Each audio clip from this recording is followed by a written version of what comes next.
Hey, what's up guys? Hari ni kan weekend, so jom kita buat siakap steam bersantan. Sangatlah sedap, rasa dia refreshing, pekat, pedas, masyam. Boleh makan satu family. Okay, korang ambil siakap, letakkan 2 batang serai kat dalam, hirisan halia and daun limau purut sikit. Lepas tu korang kelas sikit ikan tu and kita akan steam. Untuk saiz siakap yang Kek pakai ni boleh steam dalam 15 minit lah. So ikan akan keluar cantik fresh macam ni. Air steam ikan dalam pinggan tu jangan buang tau.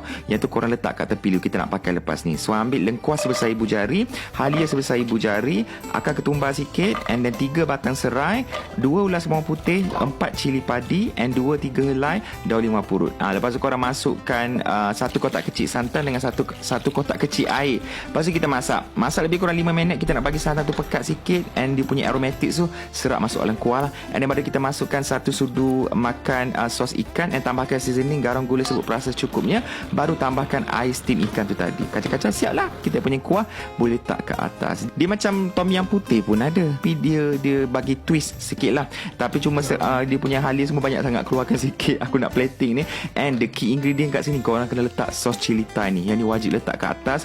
Dia akan bagi rasa manis, pedas and balance lah semua rasa dia. And the best part, korang kena perah limau nipis. Lagi masyam, lagi sedap. Peras biji 2 biji pun dah okey.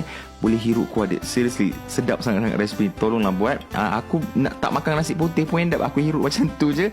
Dah tak ikan steam ni pun dah cukup sedap. Okay, boleh tenang dengan family. Selamat mencuba. Sedapnya. Ada masam, ada manis sos cili Thai, ada pedas, wangi serai, daun limau purut. Aku rasa puas hati lah. Sangat puas hati. Okay, selamat berbuka.